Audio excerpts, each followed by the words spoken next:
गुदगुदा को धार्मिक स्थलीर मान्यता दाबी रे जिला प्रशासन को स्मारक पत्र प्रदान।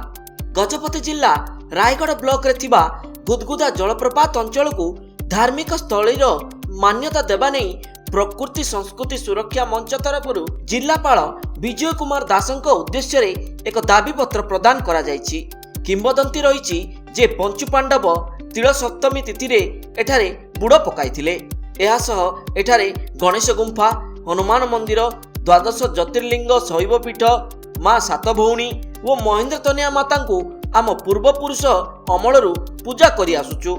एही स्थानटी लुकायित अवस्था थिला। किछि वर्ष हैला प्रकृति संस्कृति सुरक्षा मंच नाम रे एहार लोकार्पण करागला।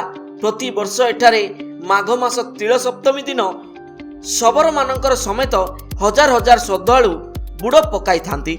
वर्तमान वन विभाग व पर्यटन विभाग तरफरु एहार विकास व सुरक्षा निमंते पदक्षेप ग्रहण करिसंती, जाकी स्वागत योग्य पदक्षेप।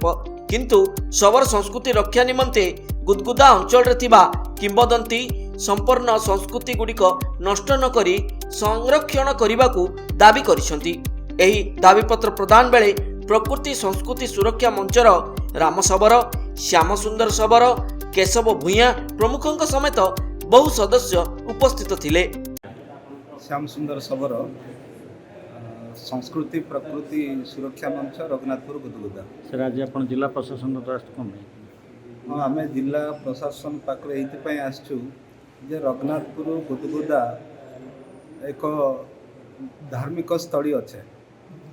ये अनेक वर्ष पूर्वर जे आमर पूर्वपुरुष माने सेठारे माघ तिल सप्तमी तिथि रे बुड़ पकाइबा सहित आमर सिटी गणेश गुंफा, हनुमान मंदिर, द्वादश ज्योतिर्लिंग शैवपीठ तथा सात भौणींकर एवं महेंद्र तनया मातांकर पूजास्थली रही।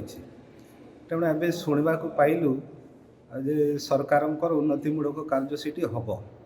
तेणु आम चाहूँ उन्नतिमूलक कार्य आम बाधा देवार ना, किंतु आम चाहूँ आमर जो पूर्वपुरुष माने पूजा करी आसीथिबा से धार्मिक स्थल को सुरक्षित एवं संरक्षित तथा धार्मिक स्थलीर मान्यता देवाई आम जिलापाल पाखु आम आसु साक्षात करने।